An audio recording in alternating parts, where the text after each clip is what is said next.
Fala, tropa! Beleza? Inscreva-se no canal, acione o sininho e ajude assim o canal a crescer, né, galera? Hoje é dia 17, quinta-feira, faltando aí 2 dias para o jogo entre Náutico e Botafogo lá nos aflitos, né? Mas viemos aqui falar sobre o próximo adversário do Botafogo na Copa do Brasil, o Flamengo, né? O malvadinho, que conseguiu na noite desta quarta-feira que passou aplicar uma goleada de 6-0 no Juventude no Maracanã, né, galera? 6 para o Flamengo, 0 para o Juventude. Esse maldito sorteio que nos colocou para enfrentar o melhor time do Brasil, né? Infelizmente, o malvadinho hoje é o melhor time do Brasil e essa goleada aí e liderança no Campeonato Brasileiro prova isso, né? Flamengo líder com a goleada de 6-0. Então vamos ver como foi essa partida aí do próximo adversário do Botafogo na Copa do Brasil. Dia 30 essa partida, né? Eric Pulga começou a abrir o placar, depois Plata fez 2-0, Danilo fez 3-0 com 22 minutos. No segundo tempo, Arrascaeta fez 4-0 e Pedro aí, que foi a reestreia dele, eu acho que foi a reestreia dele, né?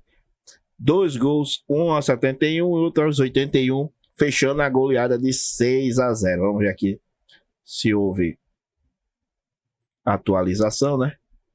Tá aí 18 chutes do Flamengo, 8 chutes a gol do Flamengo, né? 68% de posse de bola.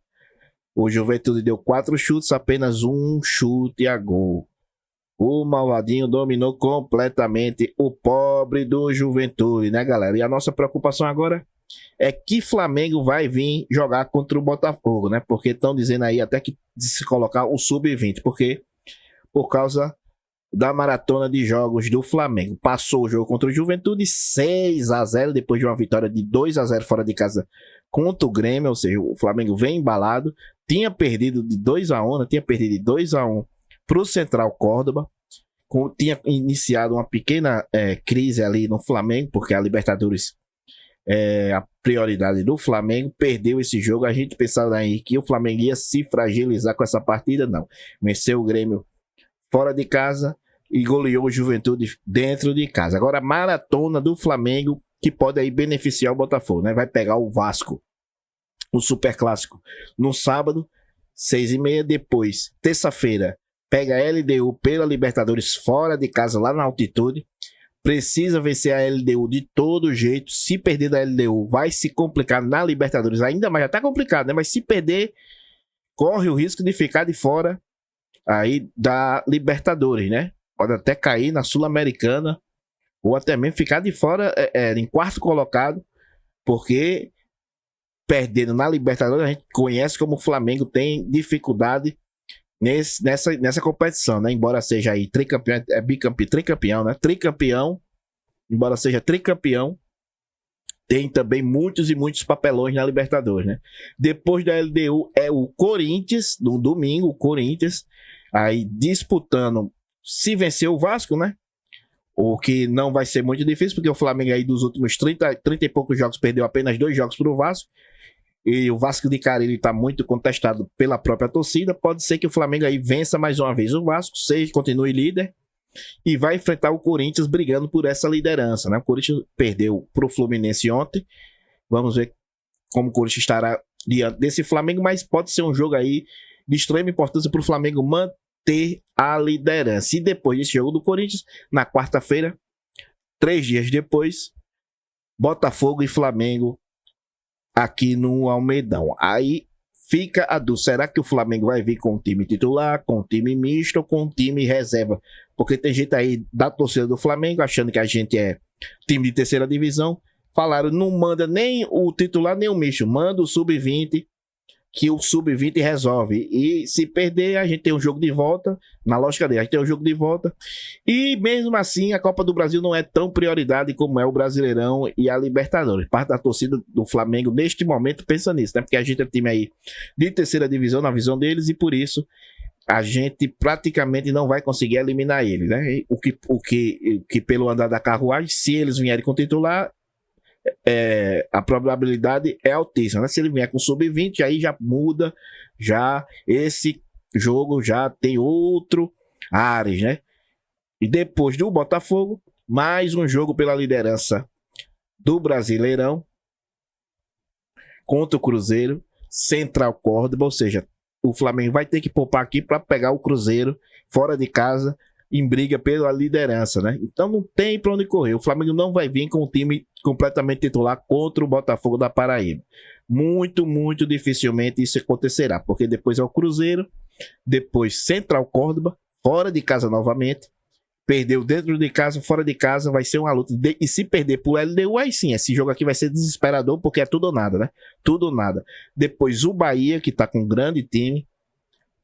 Pauleira, depois vai ter que pegar LDU em casa. Se tiver perdida, tanto pro Central como pro LDU, aí, aqui nesse jogo aqui vai ser desesperador ainda mais, vai ser vida ou morte, porque aqui ainda vai poder brigar por uma vaga na Sul-Americana. Se o Flamengo estiver muito mal na Libertadores, ainda aqui, esse jogo vai ser decisivo para o Flamengo ainda ou brigar pela classificação em segundo lugar, se perder os outros dois, né? Ou pelo menos em terceiro para ir para o mata-mata, o playoff da Sul-Americana, né? Depois desse jogo vai ter o Super Clássico também contra o Botafogo, um Super Clássico contra o Botafogo e no meio o jogo de volta contra o Botafogo da Paraíba. Primeiro contra o Botafogo do Rio, dia 18 e dia 21, contra o Botafogo da Paraíba. E no meio do jogo contra o Botafogo da Paraíba, o que é atualmente os dois líderes, Palmeiras e Flamengo, se enfrentam no Allianz Parque. Então essa maratona do Flamengo é dificílima pra mulambada, né? Então eles vão ter que poupar contra o Botafogo, porque como eu disse, a gente é time aí de terceira divisão, na visão deles, então eles podem poupar contra a gente. Se tem um jogo que eles podem poupar e jogar com o time totalmente em reserva, é justamente os dois jogos contra nós, né? Depende do primeiro resultado também, se a gente aí conseguir uma façanha de vencer o Flamengo, o time reserva do Flamengo no primeiro jogo, aí talvez no segundo jogo ele tenha que jogar com o time titular, mas a probabilidade é de que os dois jogos nesse meio dessa maratona do Flamengo, os dois jogos mais fracos aí pro Flamengo é justamente o Botafogo da Paraíba, né? Que somos nós na terceira divisão. Então a probabilidade deles pouparem contra nós vai ser grande. E isso é que resta de esperança para nós, né? Porque se vier com esse time titular aí, ainda mais com o Pedro que voltou, vai ser. Eu temo uma goleada, né? Infelizmente, essa é a realidade, né? Temo uma goleada pro Flamengo aqui em João Pessoa, né? Lá, se for com o time titular também, pode acabar o que acaba hoje com o Juventude, né? Então, tem que ter garra, né? A verdade é essa. Os jogadores têm que entrar em campo e brigar pela bola como se fosse o último prato de comida da vida deles, né? Tem que dar o sangue, porque a classificação improvável para nós, a verdade, a realidade é essa, improvável para nós. Mesmo assim, se acontecer, vai ser uma classificação aí milionária, né? Para nós, então, tem que dar o sangue, independente se for titular, reserva ou misto, né? Os jogadores do Botafogo tem que dar o sangue e honrar a camiseta, beleza? Mas é difícil, mas é o que nos resta, né? É esperança, beleza, galera? Então é isso. Ai, ai, ai, ai, ai, que sorteio maledito esse, hein, galera? Mas é o que tem, né? Agora é enfrentar o desafio, beleza? Fiquem com Deus. Fui.